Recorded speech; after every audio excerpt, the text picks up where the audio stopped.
So welcome to the New Jersey Commission on Science, Innovation and Technology, NSF SBIR Awareness Webinar. We're going to wait a few minutes to let everybody join the webinar and we'll get started shortly. If you do have questions during the webinar, we're going to ask if you can put them in the Q&A section at the bottom of your screen. You'll see that area. It makes it a little bit easier for us to find the questions that you have as opposed to putting it in the chat function.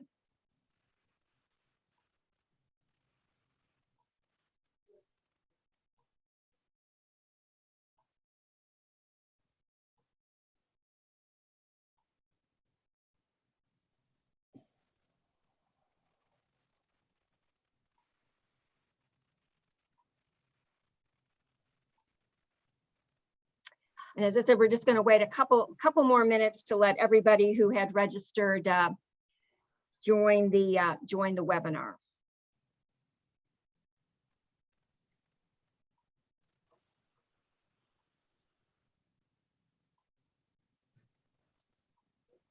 As I said, I think there probably needs to be a new item added to our dictionary, which is Zoom time, because we know it always takes just a couple of minutes for everyone to get logged on to the onto the online systems.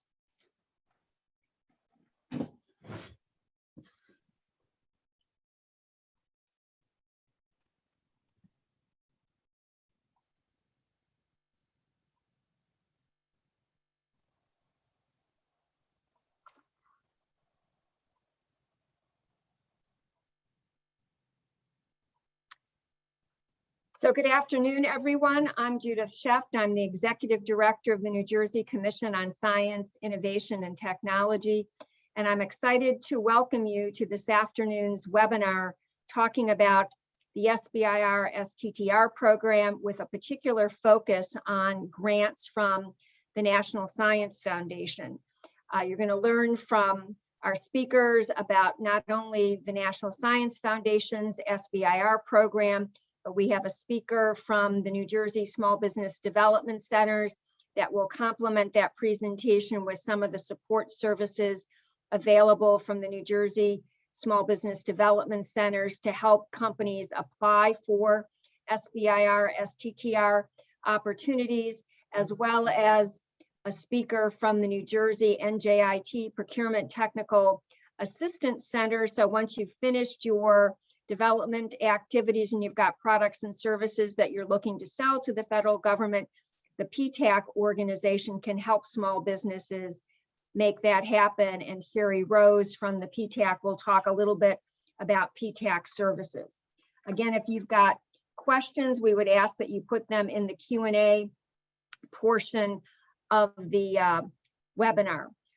The Commission on Science, Innovation and Technology in New Jersey has a focus on helping grow innovation-based businesses, whether they're life sciences, technology, advanced materials, chemicals. And our mission is to really help small businesses accelerate their pathway to commercialization. And the SBIR STTR program is one opportunity for doing that.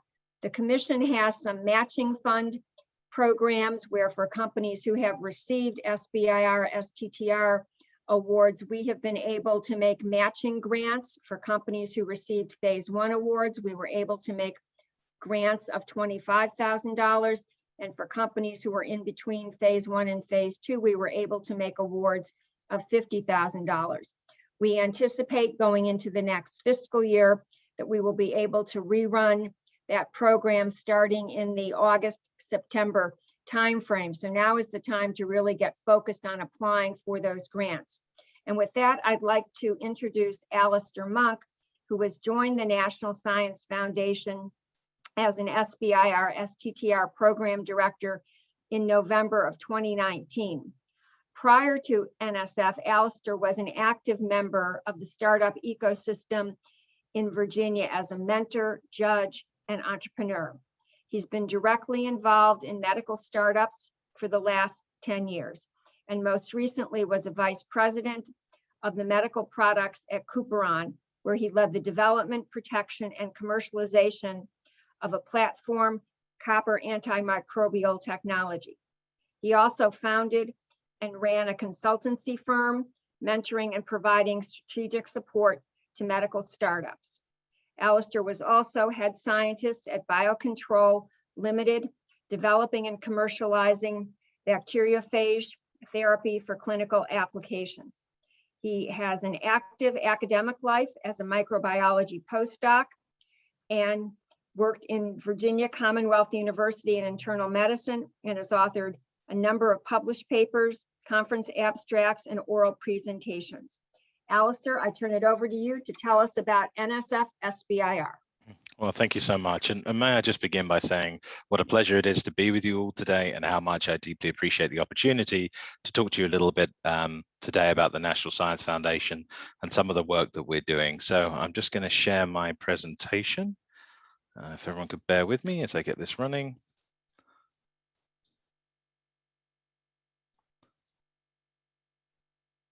Great. Could one of the panelists just confirm you can see my presentation, please? Yes, we can see it, Alistair. Great. I don't know if you want to try to get into a slide show mode. Yeah, perfect. Great. Well, again, I just wanted to take this opportunity to say thank you so much for the opportunity and thank the organizers for having me here today to talk to you a little bit about the National Science Foundation. I'm going to talk a little bit about the division that I work in, which is the Industrial Innovation and Partnerships division. And within that is the SBIR STTR program, but also some other programs that might be of interest. So I think as the organizers have already indicated, if you would please kindly put your questions into the Q&A box, I greatly appreciate it. I have probably 30 to 40 minutes of presentation and then more than happy to take Q&A at the end of today. So with that, I'll get going. And so the mission of the National Science Foundation, for those who may not be aware of it, is to promote the progress of science, also to advance the nation's health, prosperity, and welfare, and also to secure the nation's defense. So this is the overall mission of the NSF. And in order to do that, the NSF makes a very large number of awards each year, supports over 300,000 people, puts approximately $1.4 billion into STEM education. Overall, we have funded over 242 Nobel Prize winners, and 94% of our budget ends up funding research, education, and other activities. The NSF's budget in FY 2020, was $8.3 billion, and we processed over 41,000 proposals and ultimately funded over 1,800 institutions.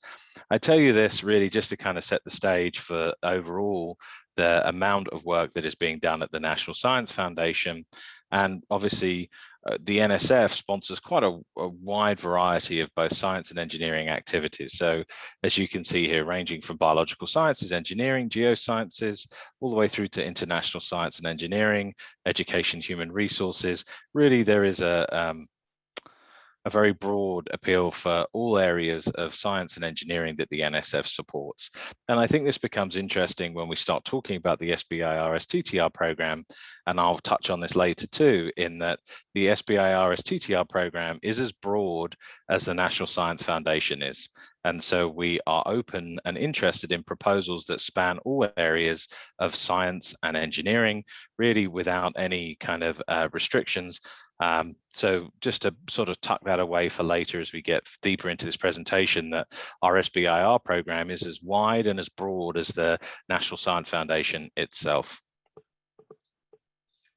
And so, as we have already talked a little bit about, the NSF supports quite a wide variety of basic research in a large number of fields. And as you can see here, as a percentage of total federal funding, there's quite a broad range for physical sciences, as well as computer sciences, biology, mathematics, and environmental sciences. So these give you some of the indications for NSF support in a number of different basic research fields. So just to give you kind of a timeline, as across the NSF, we're also interested in a number of different areas. And so the NSF is obviously helping a wide variety of people keep at the cutting edge of science and engineering. And so a number of NSF empowered discoveries have ultimately not only improved long-term economic growth, but also addressed national needs, and as well as ultimately hopefully providing enormous dividends back to the American population. So as you can see, a number of the things that have been supported, including ASL, supercomputers, plant genomes, robots that have been able to assist in a healthcare setting, and then obviously most recently things like COVID-19 and some of the work that's being supported there hopefully will assist with some of the ongoing challenges that we all face. So I think a great question that this slide leads is what's next, and what are the next sort of endeavors that are to be supported that will continue the work that has already been started. And so the NSF, I think, as we've talked about, has a foundational budget of about $8 billion. The division that I work in, the Industrial Innovation and Partnerships, has about $272 million budget. And that budget is really focused on translation from the $8 billion basic research budget of the National Science Foundation in order to really start looking at translation of technologies, sort of enabling partnerships between academia and industry, and also demonstrating the impact of some of this basic research by using some of these mechanisms. So how do we do and what do we do? So IIP, Industrial Innovation and Partnerships, the division that I work for, aim to educate, accelerate, demonstrate, and translate. And so we do this by looking at a variety of different mechanisms in order to use a number of different ways to boost skill sets. So we have a number of programs, which I will talk about in more detail in a minute, but under the education, we hope to use ICOR, which is a national customer discovery exercise in order to determine product market fit. We also have programs like PFI, Partnerships for Innovation, and the intern program, which are really there to hopefully address and provide skills in order to help the next generation of entrepreneur and the next generation of business leaders sort of become a little bit more prepared to start moving forward, potentially with their early endeavors as they start translating the basic research, gain experience as a postgraduate in order to potentially look at entrepreneurship in the future, or undertake customer discovery, an essential component in order to find product market fit. We also help accelerate this. Again, another example of this would be the ICOR program, where we're accelerating discoveries, customer discovery exercise to understand what the market wants and whether the idea that you have is a good fit in order to move forward into startup creation, and then obviously move forward into potentially looking at early sources of seed capital. We hope to be able to assist in demonstrating the technical ability of some of these ideas. So obviously the SBIR STTR program here is part of the seed funding in order to demonstrate the feasibility of the idea. We also fund IUCRCs, which I will talk about later as well, which are very large research centers that are cooperative in nature, that foster collaboration between industry and academia in order to really help move the field forward, to really start finding areas of research and collaboration that could helpfully build some of these partnerships. And again, the PFI, Partnerships for Innovation, which allows early movement towards prototyping as we start moving basic research and translating that into more commercializable technologies.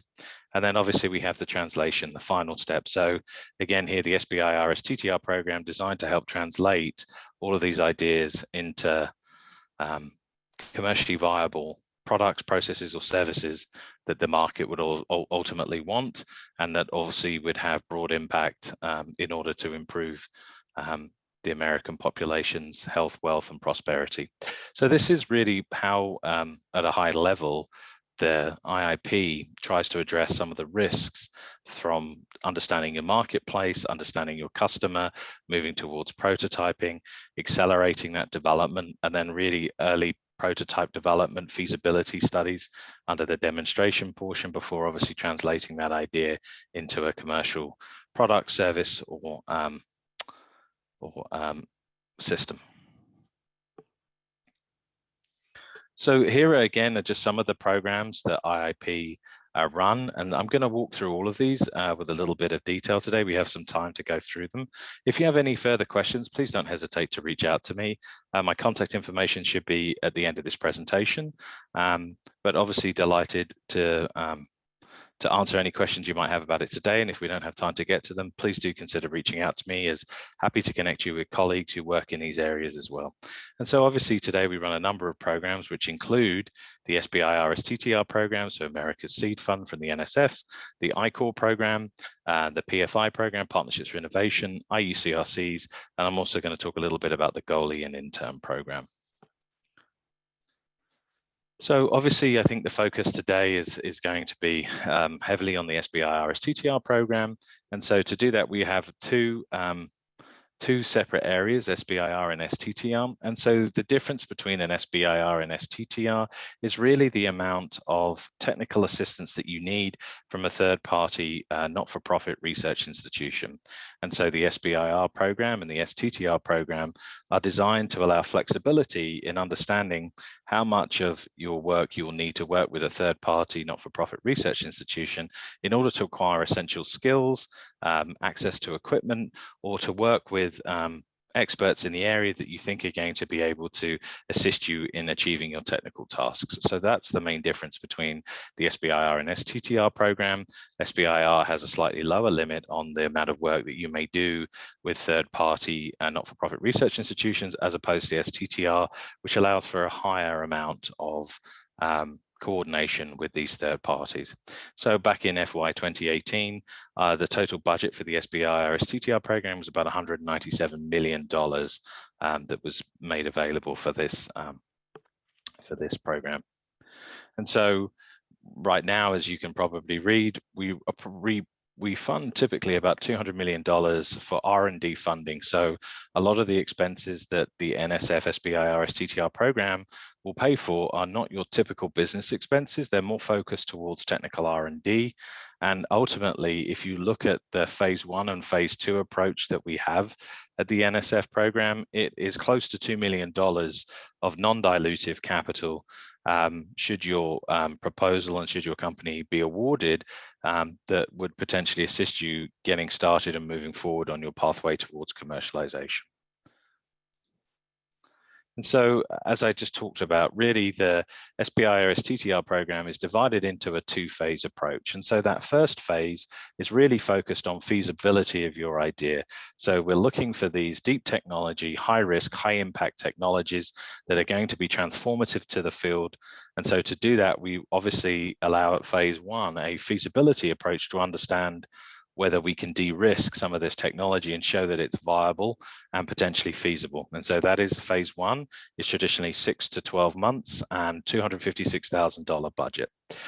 After a phase 1 has been completed and awarded, then you may apply for a phase 2.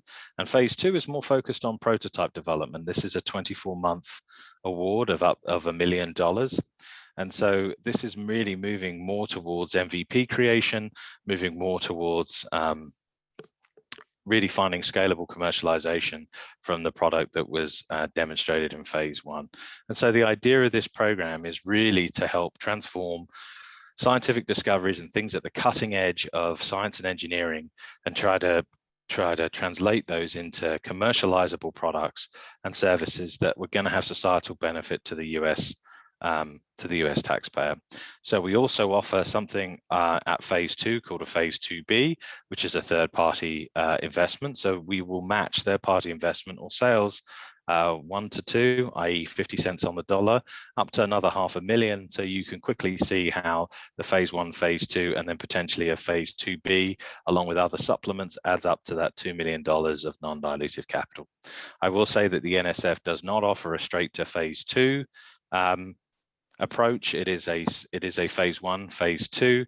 Given the nature of the deep technologies and the high risk, high reward type approaches and endeavors that we're looking for, we do not offer a direct to phase 2 in order to move forward with those.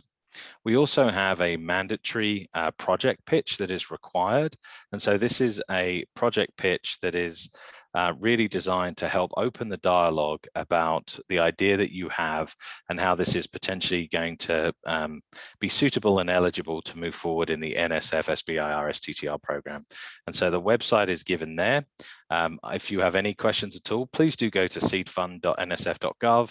Look at our website. There's some great information there on how to get going and how to apply.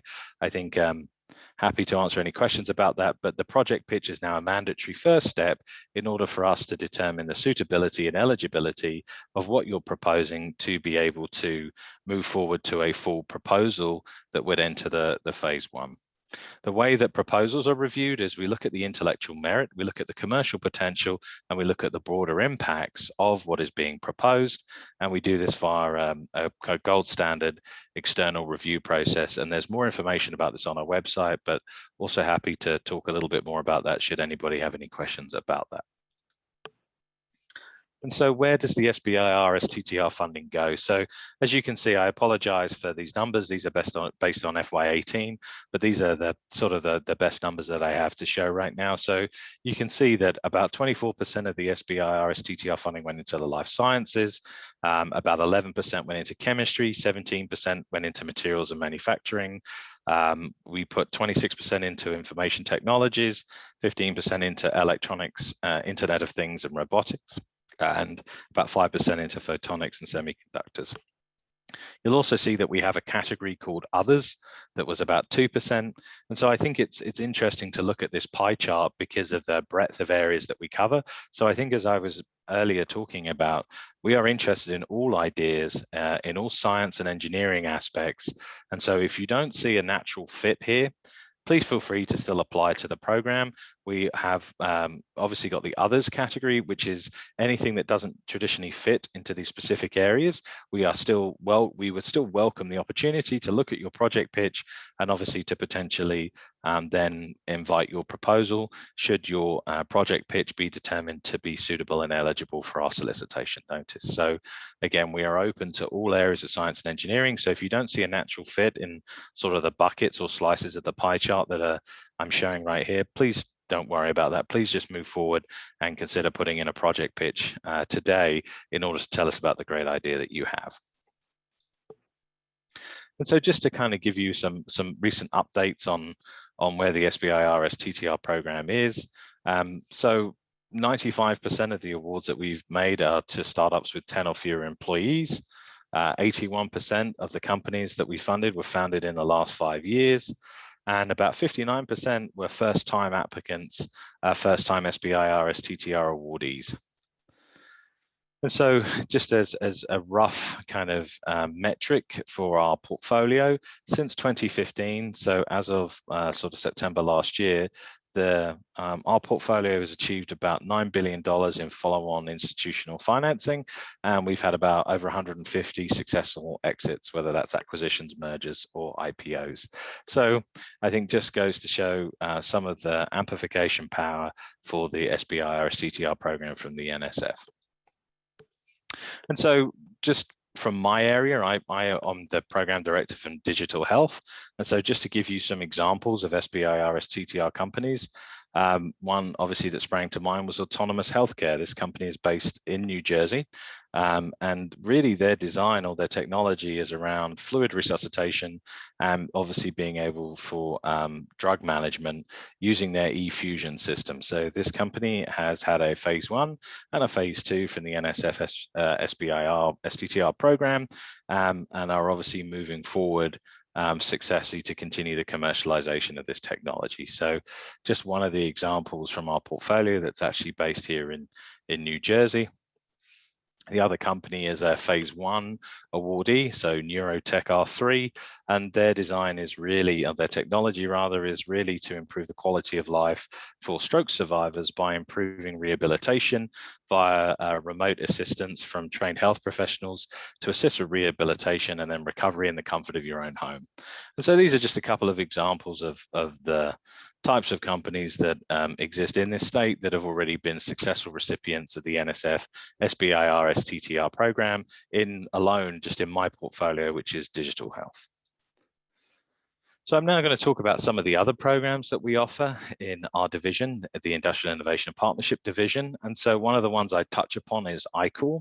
And so the iCore program is really designed in order to take NSF funded faculty, students, or other researchers and train them in innovation and entrepreneurship skills. And so the idea here is really to spur translation of fundamental research and start understanding its applicability into the marketplace.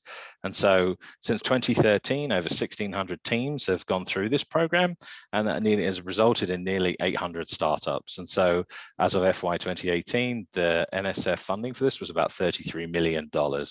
And so the iCore program is really designed to kind of, if you will, get you out of the building and go to talk to customers and understand what problem it is that the customers want you to solve, who ultimately is going to buy it, and then really to sort of answer the great question at the top, which is, I have a great idea, but who ultimately cares about it? So a lot of this is customer discovery for the purposes of really understanding that product market fit in a 7-week intensive program where 100 to 150 customer discovery interviews are undertaken in order to understand a lot more of this kind of information.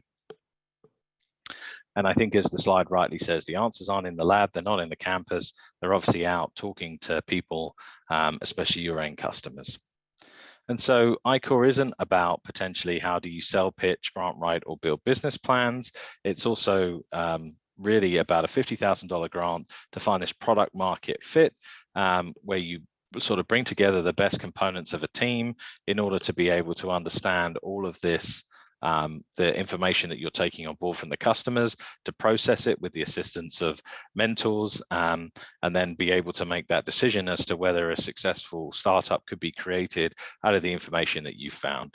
And if you are interested in volunteering as a mentor, as you see, mentors are always needed. And so at the bottom of the slide, if you go to nsf.gov/iCore, you will find the relevant links and information and the ability to be able to obviously volunteer as a mentor. So other programs that we offer, so Partnerships for Innovation is another great program that we offer. As of FY 2018, this was a $20.7 million program, and it's really about taking NSF-sponsored basic research, so that $8 billion research that I was earlier talking about, and starting to move some of that basic research towards prototyping for researchers who have NSF-funded research. And it's really the next step in trying to advance some of these ideas towards the early prototyping, as well as moving towards the marketplace. So you don't have to be in a small business. It's open to any technology area within the NSF. You will obviously, it is now combined with iCore. So you'll obviously do customer discovery at the same time that you're starting to move towards this marketplace. There are 2 versions of the PFI program. So a partnership with an industry partner, which is the PFIRP. And this is a partnership-based one. So it's 36 months and $550,000, or alternatively, there is the PFI program, PFITT, which is just for the NSF-funded researcher to move towards the marketplace by doing that early prototyping and customer discovery, and that is an 18 to 24-month program for $250,000. Other areas that we obviously sponsor as well, programs such as IUCRC. And so really, I think as the image sort of outlines, the partnership is between NSF funding to catalyze the partnership between the university and industry in order to really spur the ability to bridge the gap between academic research and commercial reality by trying to build this bridge to find cooperative research that would be of interest to all members in that research center. And so overall, there are 73 centers right now with over 200 sites. And right now, over 1,600 center trained students have ultimately been hired by members of those research centers. And the budget for this was about $20.5 million. And so really it is a great example of how those partnerships can be catalyzed by NSF funding, where the universities are obviously providing the research infrastructure and the technical expertise. Industry is then paying through their research center fees the funding for the research, and also providing inserts on the industrial relevance of some of the work that's being done in order to bridge that to get some of the early stage research moving through the technical readiness, potentially for that commercial deployment downstream. Now I'm going to talk a little bit about two educational supplements that we also offer Goalie and Intern, which are non-academic research internships in order to try to get graduate students out into industry, which also includes startups, in order to gain some valuable experience. So the Goalie program is a faculty award of 3 to 5 years with $100 to $150,000 per year, focusing on really trying to move faculty and their basic research towards industry needs. We also run the intern program, which is up to $55,000 for 6 months, which is for graduate students in order to get some really valuable industrial experience, so that we can potentially assist with workforce development, but also by potentially providing industry with the ability to mentor and work with the next generation of entrepreneurs and scientists and engineers, and also for universities to be able to hopefully build valuable partnerships with industry in order to move that relationship forward. And so ultimately those host organizations, as I say, can be industrial labs, they could be startups, they can also be think tanks or not-for-profits, and the funds are really designed for faculty co-mentoring, and the intellectual property will be under an NSF trainee policy. So I think some of the points that I think I'd like to echo from today's presentation is there is a need to support commercialization of deep technologies, and also a need in order to assist with translating a lot of the basic research that's out there, and moving that towards commercializable products and technologies that obviously have broad impact for the US population. The NSF, the National Science Foundation, supports basic research across all disciplines and has a specific division, the Industrial Innovation and Partnership Division, that is focused on trying to translate and assist with translation of basic research. IIP's programs support the training and research in a variety of different ways, from education acceleration, and then obviously from sort of development and demonstration all the way through to funding. And in our portfolios right now are a number of different technologies that are ultimately transforming industry today as we see it. So if you'd like to engage, there's a number of different ways that you can engage with the NSF IIP. So you can obviously join our mailing list, which all information can be found on the seedfund.nsf.gov website. As you can see from the screenshot, it's relatively easy to join our mailing list. You are more than welcome to volunteer as a reviewer. And so if you have technical and business expertise and you'd like to obviously volunteer your service as a reviewer, we would welcome this. We are always looking for well-qualified reviewers to assist us in the review process, to obviously assist us as we make some of the funding decisions that we need to do. So if you believe that you have the expertise, or you know anybody who you believe would have the expertise, please do ask them to assist us in serving their country by going to the seedfund.nsf.gov website and volunteering as a reviewer, or suggesting a reviewer to us. You can also reach out to their program directors directly in order to suggest reviewers. And I think with that, given where we are right now, I think I'm just going to stop and take any other questions that anybody may have around any of the things that I've talked about today. But if you've got any interest and any questions, please let me know. Obviously, there is our general email addresses available there, our website's available there, our Twitter handle's there. And if you need to get hold of me, I will post in the chat, but my email is amonk, AMONK, @nsf.gov, and I'd love to hear from you. And again, thank you for the opportunity to talk to you all today. Great. Well, thank you, Alistair, for a really great overview presentation on NSF SBIR. There's a couple of questions that I think we'll stop now and ask before we move on to the other part of the program. You had talked about I-Corps, and do you have any sense in terms of when they might be making any decisions about the new I-Corps hub proposals? I know a number of our academic institutions have been participating in several of those proposals, that were submitted last year. So any insight you might be able to give us on NSF I-Core Hub? Unfortunately, I do not. I'm an SBIR STTR program director, so unfortunately I don't. I wish I had more to share, but I do not. The only thing I can probably encourage you to do is reach out to Ruth Schumann or any of the other I-Core program directors. They're probably better positioned to be able to answer that question than I am.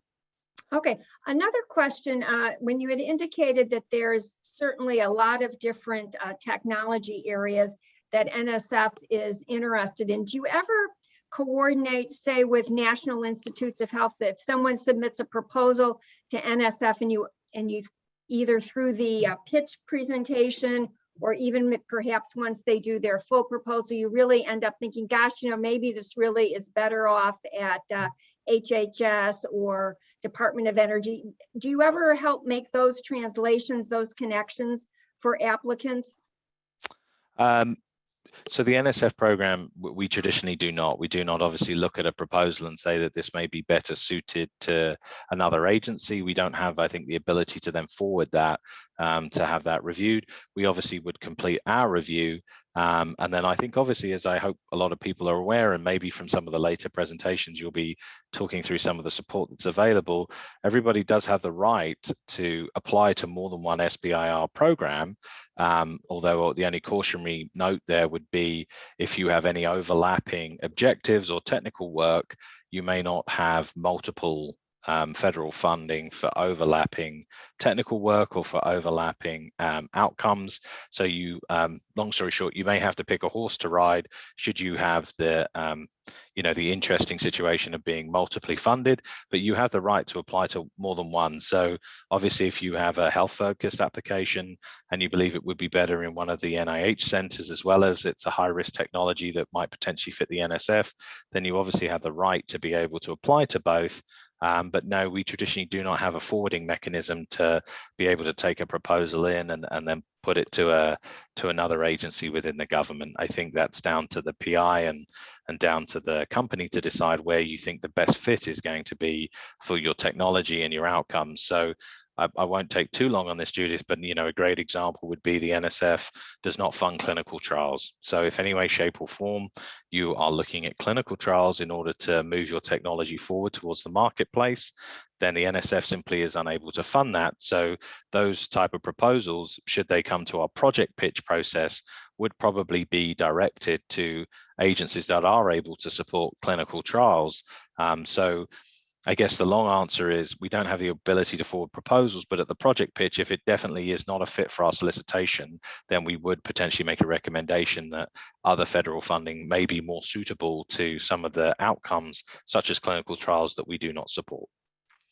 Right. Another question that has come up, Alistair, is really around what % of applicants are likely to be successful, both in terms of when you apply for phase 1, what's the likely % success rate? And then moving from phase 1 to phase 2, what tends to, if you have any sort of general % of the applicants who've now gotten to phase 1 and now they've applied for phase 2, what % of those applications are likely to be successful? And how many times do you think it makes sense for someone to take the feedback from the review panel and make adjustments to their proposal and resubmit? Yeah. So I appreciate the question. So the phase 1, if you will, the kind of success rate is somewhere between 10 to 15% of the number of proposals that we receive. The kind of the translation rate from phase 1 to phase 2 can obviously vary depending upon topic area. I don't really have a great number to give you there. I could go away and if you wanted to follow up by email, I'm happy to do that, but I don't have a great answer to give you on that one. In terms of the how many times does it make sense to take the input from the reviewers and then potentially reapply to the program? Obviously with phase 2s, you only get one go. There's no resubmission of a phase 2. So really, obviously here, I think we're talking about phase 1s. I think the answer to that would be, it is obviously up to the company and the PI to determine at what point they think that, they are either able to take all that on board and make readjustments to it, or at what point they think that the clock may have passed. You know, our review process takes traditionally about 4 to 6 months from the submission, the close of the submission windows. We have 4 submission windows a year that you may submit proposals to, but at the close of that window, it takes us approximately 4 to 6 months to review that proposal. And so really it's a question of the review and the feedback that you get. Are you able to accommodate some of the reviews and the thoughts that are there? And if you are, you know, are you able to sort of reapply that and then come back? I don't have a number on how many times it makes sense to do. I think it really is a company decision and a PI decision on how much of the kind of expert feedback that we provide are you able to sort of address and overcome, and then do you want to go away and think about it a little bit and potentially come back and reapply once you've had an opportunity to really look at some of the points that have been raised. So in addition to the written feedback, is it acceptable for applicants to say reach out to yourself or other program officers and have a conversation around feedback that they've received? Is that something that they're able to do as they're looking at what feedback they've gotten and thinking about, as you suggested, you know, what they might need to do to either overcome those deficiencies or perhaps do a little bit more work and then reapply? Yeah, thank you for the question. So every applicant who is obviously unfortunately declined has the right to have a declination debrief phone call with the program director who oversaw the review of their proposal. So in addition to the individual reviews that they will receive, and potentially if it was paneled, the panel summary that they will receive, which is the consensus from all the reviewers, then yes, you have the right to reach out to the program officer or the program director that oversaw the review and request a declination debrief phone call, and in which case it's obviously the program director will potentially be able to address any concerns, potentially be able to walk through some of the feedback and maybe add in some of their thoughts as well, if they had anything that they want to add to it. So yeah, I appreciate that question, Judith. Yes, an applicant does have the right to be able to request a declination debrief phone call from an NSF program director. Great. One of the other questions that has come in is, what do you look for typically when you look at the team that's applying? What are some of the characteristics when you think about the team who's putting in the application, and as part of it, you're putting in, here's the bios of the individuals working on the project? Yeah, I think one of the things that we obviously look for in the team is you know, the capabilities and qualifications of the team. Do you have the ability, in your opinion, in the PI's opinion, to be able to undertake all of the work that you've outlined that you plan on doing in this proposal? Do you have all the relevant team members that you think would be able to provide you with, you know, the expertise and ability to conduct the work that you have outlined? That's always, I think, one of the key things is you know, the people that you've chosen to surround yourself with. You know, why would those people be the people that would be able to assist you in achieving what it is that you've outlined in the proposal that you plan on doing? Great. And I know sometimes, and you know, we may have some faculty members on it. Can you speak about, from an academic perspective, does the PI need to be, what % of their time do they need to be devoting to being part of the company activity versus perhaps being involved on a faculty? And if there is a percentage piece that you can talk about, is it better off than having somebody else be the, you know, the PI of the company and subcontracting a piece of work back to the university to get that expertise? Yeah, so again, another great question. So PIs for the NSF SBIR STTR program need to commit 51% of their time. That 51% of that time is based on a 40-hour work week. And so anything obviously up to 19.6 hours may be devoted to other interests, but 51% of your time needs to be devoted to the project and the company. So if you're an academic, obviously, as you say, Judith, you probably will have to make a decision as to whether you would like to take the company forward, or whether you feel that there may be others that would be able to take the company forward as well. So yeah, you just have to make a decision on the kind of that time. Great, thank you. And then we had a question about some of the circumstances in which it might be more appropriate to do a PFI proposal versus an SBIR or STTR proposal? Any guidance relative to which of the different programs from NSF might be most appropriate? Yeah, so obviously it's somewhat difficult to give you kind of specific examples, but I think if you're ever undecided which to do, I would encourage you to reach out to the program officers, especially in PFI and SBIR, and then obviously ask that question to them and obviously explain where you are. PFI has a couple of great program directors in place, and the SBIR program also has some great program directors in place. So if you're undetermined which one to do, I would always encourage you to reach out to the relevant areas in order to understand better where you think you might fit.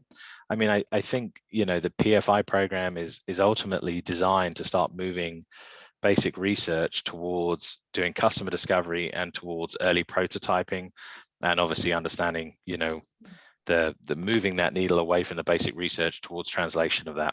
The SBIR STTR program is then obviously looking at seed funding for startup companies. And so I think if you were looking for a very rough rule of thumb, you know, a rough rule of thumb would be if you are forming a startup or in the process of forming a startup, or you are out in the company thinking about moving forward, then seed capital from SBIR STTR program may be you know, the way to go. If you are an academic looking at how to maybe start translating some of the research funding that you've received from the NSF and thinking about how you might be able to partner with academia, partner with industry, or partner with others, or even just start translating this towards prototyping and understanding the commercial feasibility and viability of the research that you're undertaking, then that would naturally lend itself to a PFI. If you're somewhere in between, then I think that's somewhere where you would just need to understand, you know, how far along on that spectrum you are to understanding what the market's going to want, kind of your product market fit, and then where you are in thinking about maybe forming a company. But as I say, I think it's not unusual to see people work through a number of different areas to get to being in their startup, i.e. it's not unusual to see people translating some basic research using PFI, then at the end of that starting to think about startup creation and then moving towards SBIR. So a lot of these programs I wouldn't necessarily think about as being independent, detached from one another. I think that there is more of a spectrum, if you will, of funding that is available to support a number of different endeavors across that early understanding your marketplace and your customer, to early prototyping and translating basic research in academia, to actually fostering collaborations between academia and industry, and then obviously capital for startup creation, and then moving forward on technical R&D to determine feasibility of that. So I personally view it more as a spectrum of funding that's available, where you can move through that spectrum and really find what you think is going to be in the best interests of your idea, your concept, or where you are right now. Great. I wanted to ask a question about the intern supplement. So this is for companies who already have an SBIR award, and they can come back and apply for a supplement to be able to hire students to work in the business. Can you talk a little bit more about that opportunity? Because again, here in New Jersey, we are certainly obviously very interested in finding, you know, great opportunities to keep our students who've been getting degrees at our excellent, you know, academic institutions, and finding ways to have them help support the startup ecosystem.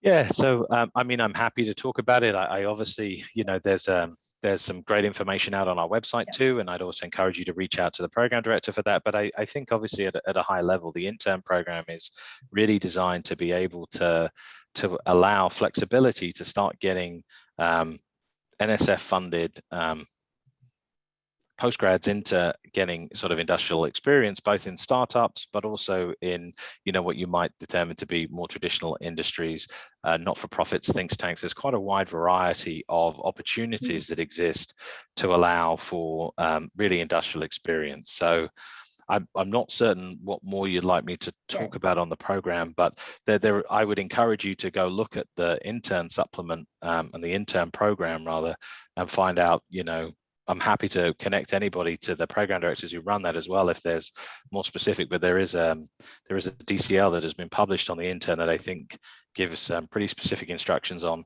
what the next steps are and those kind of areas. So if it helps, I'm more than happy to follow up and send the URL through to the DCL for the intern program, which I think has a lot of information. Yeah, and for those who don't know, DCL is Dear Colleague letter, Sorry, which is sort of NSF speak for how they get their information out there. Yeah, I apologize. I may have fallen into that trap. No, that's okay. That's okay. In terms of grant proposals, how easy is it for someone to shift? Because I believe on your proposal, you indicate my primary place of performance is going to be here, and this is what I'm intending to do. And perhaps, obviously, with the pandemic, some of the primary places of performance may have been shifting as people started to do remote work. Can you speak about how easy it is to make modifications to what's been approved from a funding perspective?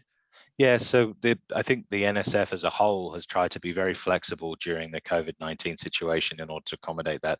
I know from the SBIR STTR program, we obviously respect and are compliant with all of the mandates for obviously working from home or working remotely. So it's relatively easy to update the place of performance in order to get a waiver if you are an NSF awardee, especially in the SBIR STTR program, and you are looking to change your place of performance away from away from say a rented office space and to work at home. You can reach out to your program director who can approve that. I think the only comment I'd make on that is you may not use NSF funds in order to support a home office. And then obviously the only other one would be if your place of performance is something that has specialist equipment in, if it's a wet lab, if it's something else that you need, obviously you may not be in a position to be able to set that up at home. So it's one of those questions of if, there may be other things, if you can talk to your program director about it, that may come into play that may assist you, such as things like a no-cost extension to accommodate the fact that you may not physically be able to get into premises to conduct research. Or other ways that the award can potentially be extended to allow you to accommodate and be flexible around all of the disruptions I think that we've all faced during COVID-19. So there's a lot of different things that are available. I won't go through them all right now, but if you are an NSF awardee, I would encourage you to reach out to your program director and just explain some of the disruptions and some of the issues that you have encountered, and then obviously be able to have a dialogue about that, and your program director may have some other guidance for you about some other ways that may be able to help you with some of the COVID-19 related disruptions I think that we're all facing. And I guess one last really sort of more comment / question for you before I invite Randy Harmon from the Small Business Development Center to join us. One of the companies that we had been working with had made a suggestion when COVID first got started, and there was a lot of economic recovery money being put out by the federal government. Their suggestion was, why doesn't the federal government increase the amount of SBIR, STTR awards? Because you already have the mechanism built to look at proposals, to do the funding. You don't have to create a new process, but do you think that your percentages might be increased as part of the recovery programs, and maybe it's because the underlying NSF budget will increase, then that will see increases in your SBIR budgets. But that was a suggestion from one of our companies, kind of saying, hey, we've got these pipes built, we know how to get funding out to companies who are working in the R&D area. Maybe we could just make the pipe a little bit bigger. Yeah, I appreciate the suggestion. I obviously don't have any final details on anything right now, so you don't have a checkbook? It's not in your desk drawer? No, unfortunately not. So I don't really have a great answer for that. I appreciate the suggestion, and it's a thoughtful question, but yeah, I don't have any additional details on potentially what's going to happen down the road. I don't have any final information on that. So, but I appreciate the suggestion. Okay, great. So with that, we're now going to invite up Randy Harmon. Randy is a principal of the Foundation Business Development Group, and he serves as the lead technology commercialization consultant with the New Jersey Small Business Development Centers, affectionately known as NJ SBDC, which is headquarters at Rutgers University in Newark. Randy focuses on helping entrepreneurs compete for federal SBIR, STTR grants and contracts, as well as other sources of public and private funding, and in commercializing their technology. He will assist entrepreneurs in completing the required funding proposals, business plans, and investor presentations. Randy will assist entrepreneurs and small businesses in assessing whether SBIR and STTR are likely to be a good fit for them. Because again, not everybody at this particular point in time does it make sense to go after SBIR, STTR. He will then coach applicants through the proposal development process, review, critique, and make suggestions for strengthening their draft proposals. Randy assists most frequently with the National Institutes of Health, National Science Foundation, and Department of Energy proposals, and he has helped clients win both Phase 1 and Phase 2 awards from each of those agencies. In 2020, he assisted clients in winning close to $4 million in awards. And now if I can do this, I'm going to share my screen to get Randy's slide. Is this the right slide? Nope, I do not think that's the right slide. So let me try again.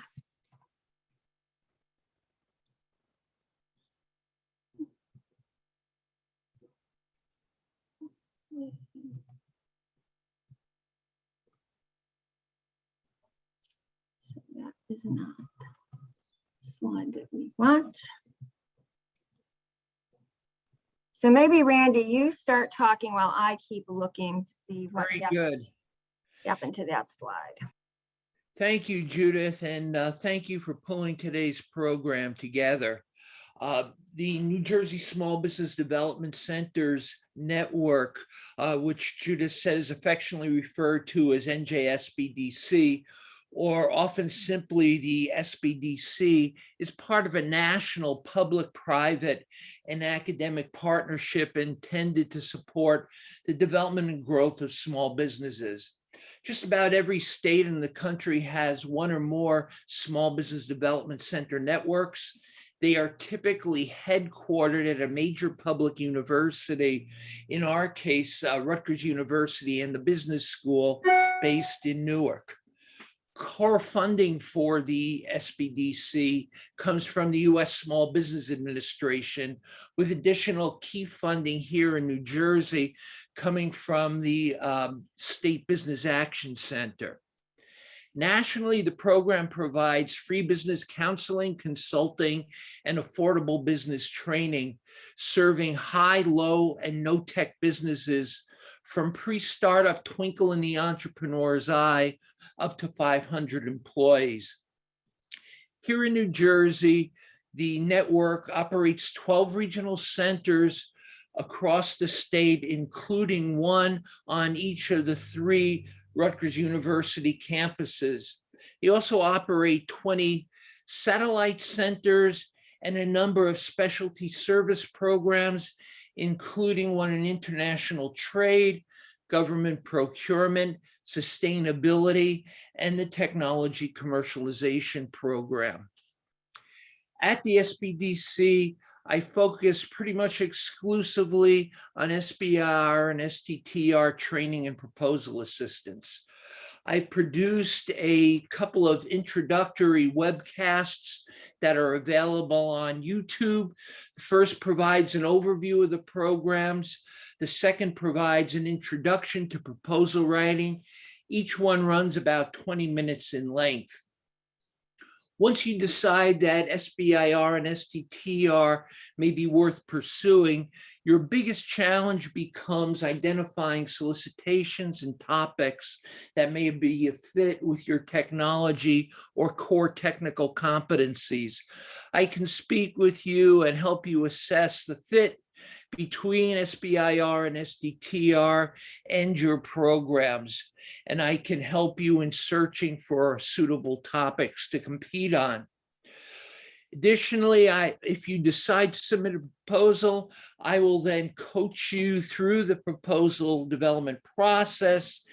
And then when you get to the stage where you've drafted your proposal, I will review and critique, as well as make suggestions for strengthening your draft.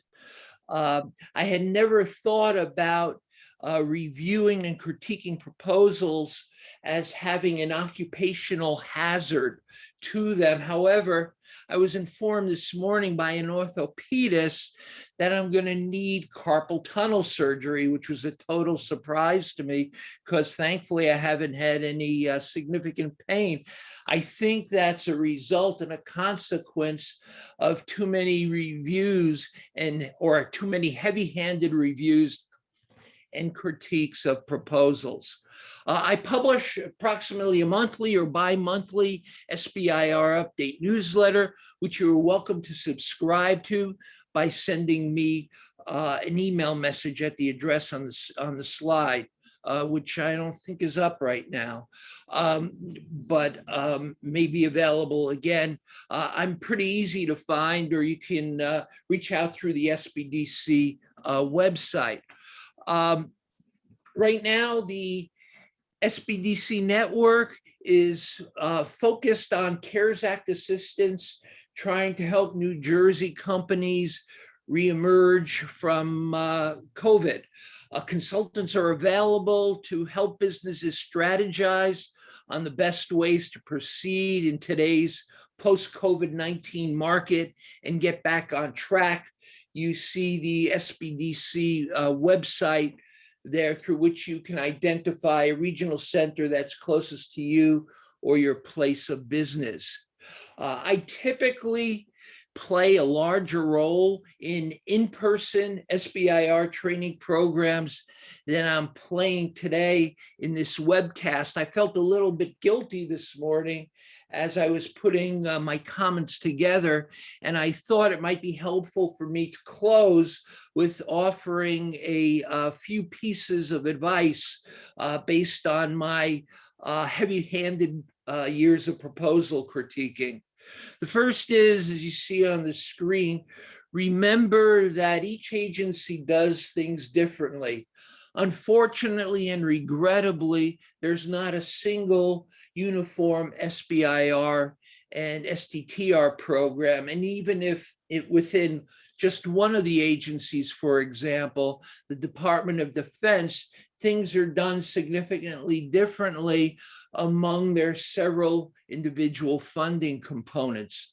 Some of the most visible ways you'll find in which the programs are different are in their number and scheduling of solicitations over the course of the year. Consequently, it's important to read the directions very carefully and use the agency instructions as a checklist. Pre-COVID, there was a trend of having one or two national SBIR conferences per year, and these were very useful.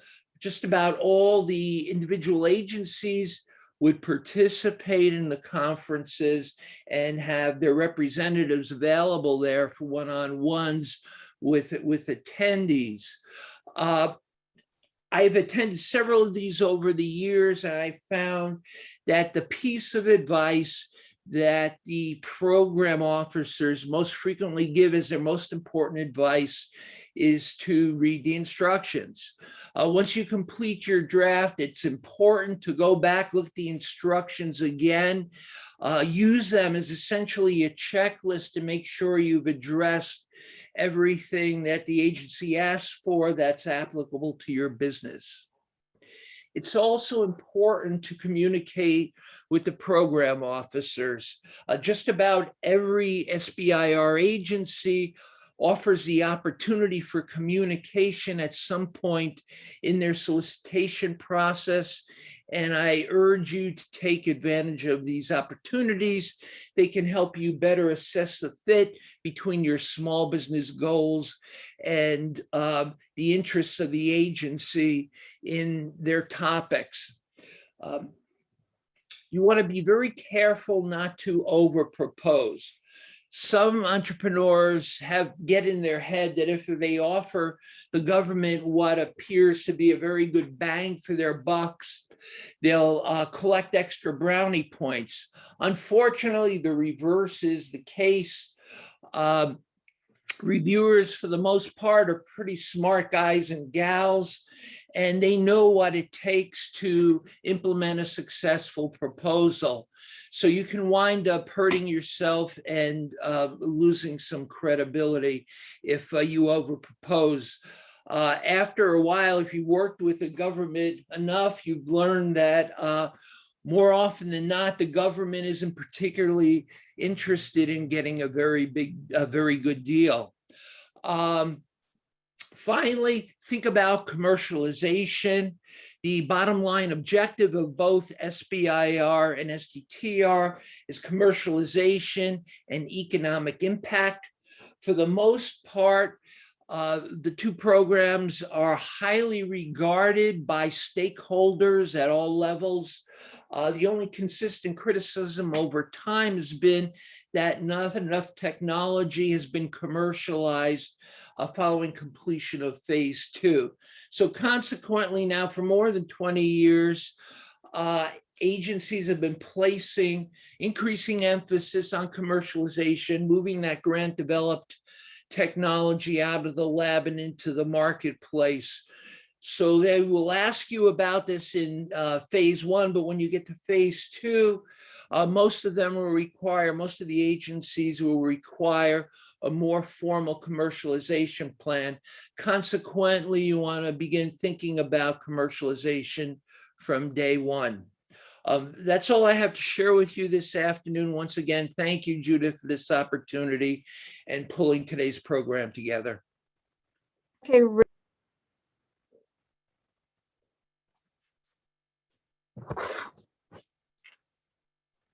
Judith, you're on mute.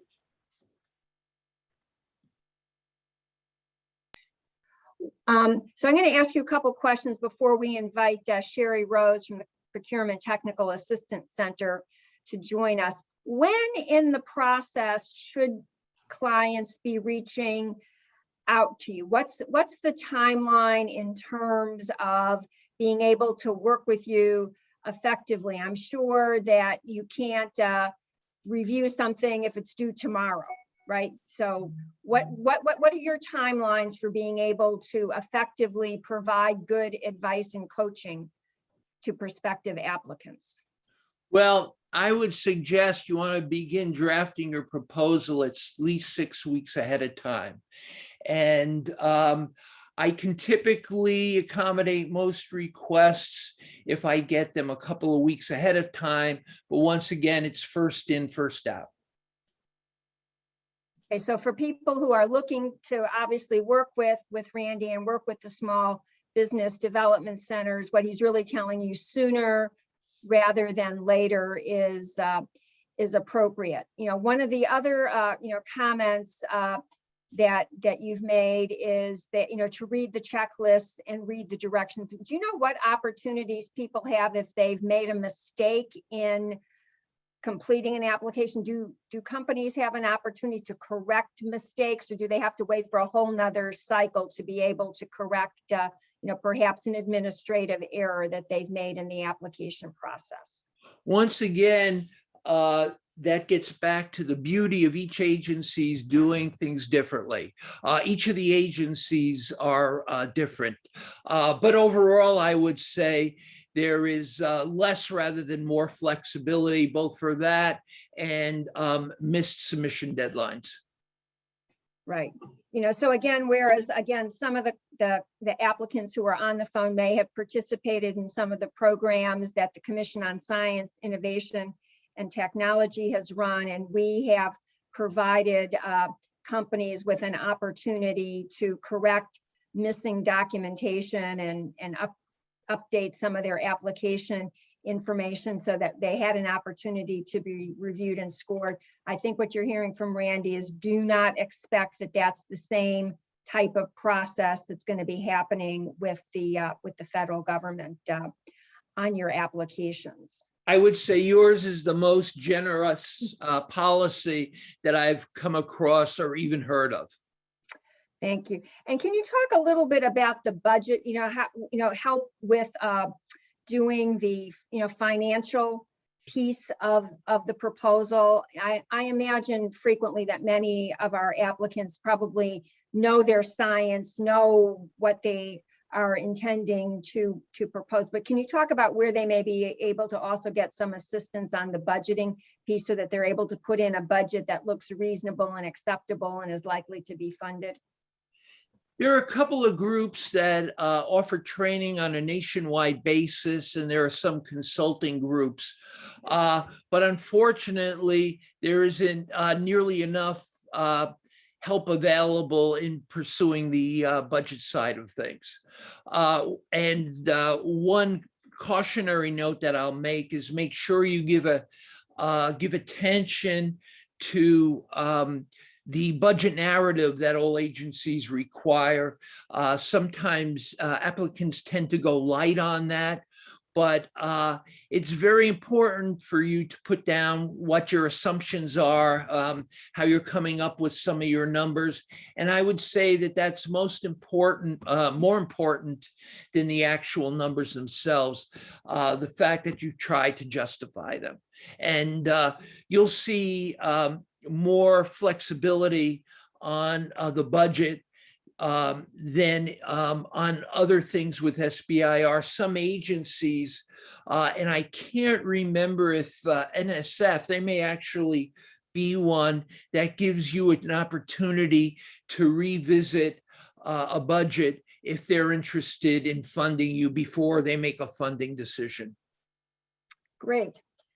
Well, thank you, Randy. At this point, I would like to invite up Sherry Rose, who is a procurement specialist at the NJIT Procurement Technical Assistance Center. Once you've obviously gone through all of the work that you've done in terms of doing this fabulous research and development, your objective is obviously to ultimately sell your products, and potentially the government may be an active client for the products and services that you're selling. Sherry has had a long career in government contracting with the federal government, with the SBA, and she's joined NJIT's PTAC, which is the Procurement Technical Assistance Center, as a procurement specialist. She provides individualized counseling, assistance with the regulations and certifications, and training in government rules, regulations, and procedures, and assists in reviewing solicitations and proposals, marketing guidance, electronic bid matching, and access to workshops, seminars, and webinars. Sherry, we look forward to hearing a little bit about PTAC. Good afternoon, and thank you, Judith. This was a very interesting discussion today. I enjoyed it immensely. Just to give you a brief little background, the Procurement Technical Assistance Program was initiated in the mid-1980s by the Defense Logistics Agency. It's actually a cooperative agreement between DLA, Defense Logistics Agency, and in our case, New Jersey Institute of Technology. There are PTACs in every state, including Guam and Puerto Rico and the British Virgin, well, not the Virgin Islands, well, any number of different states. I mean, almost every state. We have, I think it's 96 different PTACs. Many states have more than one. We cover the entire state of New Jersey, with the exception of one county, Union County. We provide government contracting assistance to mostly small businesses, but we will help large business and nonprofit and individual owners with their assistance in government contracting. We offer, what Judith covered a lot of it, a variety of the services that we provide. We help you with required registrations, certifications for socioeconomic programs if you're qualified, and we work you through all of that. We help you understand how the government contracts. We focus on more federal than anything else, but we do provide assistance with state and county and municipalities, with various other government entities, and as subcontractors with the large prime contractors. Of course, the most emphasis, of course, is usually on federal government, because that's where most of the money is. That's where most of the contracts are awarded. So and there's a lot more consistency in federal government contracting. We will help you understand government rules, regulations, and procedures. We'll work you through all of it. We offer all kinds of training, both in person, one-on-one counseling, webinars, workshops, all different sessions that are available to you. We offer a number of different programs for you, not for bid matching. We have a free bid matching service. By the way, all of our services are free of charge. You've actually paid for it already with your taxes. So why not take advantage of what's free, what's otherwise not going to cost you any more additional money? We provide a number of different one-on-one counseling with you to help you work through the government process. We will review solicitations, explain them to you, explain the requirements and the government's requirements. We will assist you with proposal preparation. We will not write your proposals for you, but we will be happy to review them. We will help you with marketing. We will help you in determining your government market. We'll help you with market research and determining the target market, and I'll help you prepare to market yourselves. So if you are interested in doing business with federal, state, or local governments, or as a subcontractor to a large prime contractor, please register on our website, which is www.njit.edu/PTAC, PTAC. I'll put it in the chat box so you can all have access to it. And if you have any questions at all, I'd be happy to answer them for you.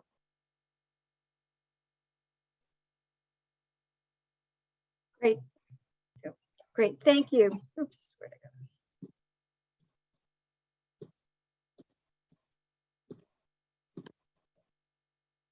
Thank you, Sherry, for a really informative conversation. And I think what's really important for people to understand is the government buys lots of products and services in lots of different categories. And so PTAC can be helpful to companies, even if you do not have started your development through the SBIR, STTR approach, because again, you know, they're buying everything from lawn maintenance services, marketing capabilities, as well as some of the products and services that are being developed through SBIR. So PTAC can really be a very valuable resource for you. I know in the past, Sherry, the PTAC organization ran an in-person and then kind of a virtual seminar. Has that already happened? And what are some of the plans within the community? Well, we have ongoing webinars and workshops. Since the pandemic, of course, we have not had any in-person, physically in-person. We do Zoom meetings. We do all kinds of other electronic conversations with our clients. And we give you access not only to us presenting programs for you, but through other media that normally charge for the services, for the webinars. We have contracts with them. So we pay for it, you don't. We give you access to these webinars that are available. So we do a lot of training. I think hopefully in the future, we have conducted, last year we did a web procurement conference. And it was the first one that we ever did. It was kind of confusing in a way, but it was a lot of fun. So I don't know whether after things come back to hopefully normal in the future, whether we will be doing procurement conferences or continue doing what we've been doing with webinars and Zoom meetings and things like that. Great. Can you speak a little bit about certifications and the importance of getting either a small business certification, a minority certification, a women-owned business certification, and whether those are done at the state level or in a national level, and how important you see that from the procurement perspective? Okay, so there's different kinds of certifications for federal and for state or local. They are not the same. They are definitely not the same, and applications must be made separately. So for state purposes or for commercial companies, for large prime contractors, they deal in certifications such as MBE, Minority Business Enterprise, WBE, Women Business Enterprise, and things like that. Those are available through states or through outside third-party organizations that will issue those.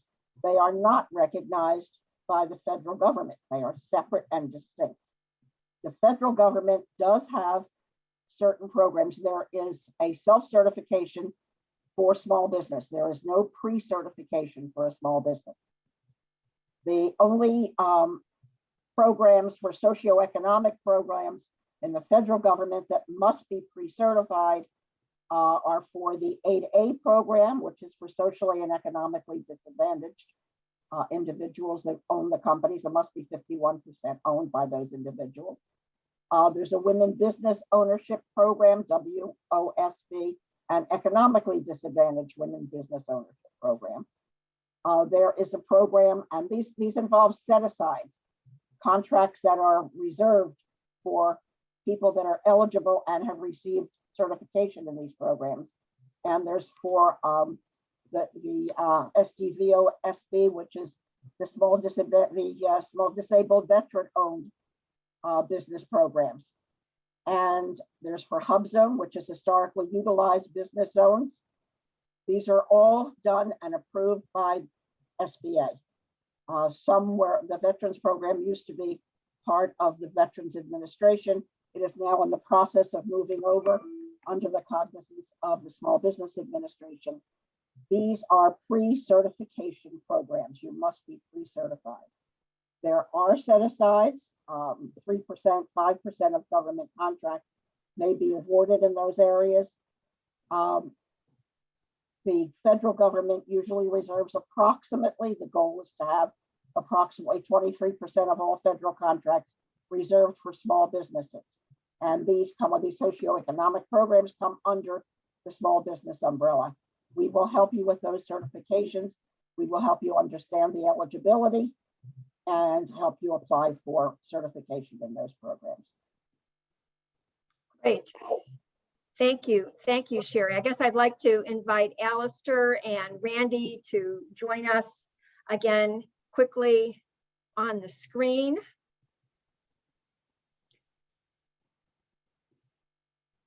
As I said, I've really enjoyed having the opportunity to chat with the three of you this afternoon. I think you provided us a lot of valuable information about the SBIR STTR program at the federal level from Alistair, as well as some of the resources available right here in New Jersey to help your business apply for those grant opportunities and then ultimately sell what you've developed to federal, state, and local organizations who are looking to purchase those particular goods and services. So again, thanks to everyone for participating in this session. We will have the webinar posted on the CSIT website, along with a copy of the slides that Alistair prepared. So thanks everyone for participating. Thank you, Thank you. Judith.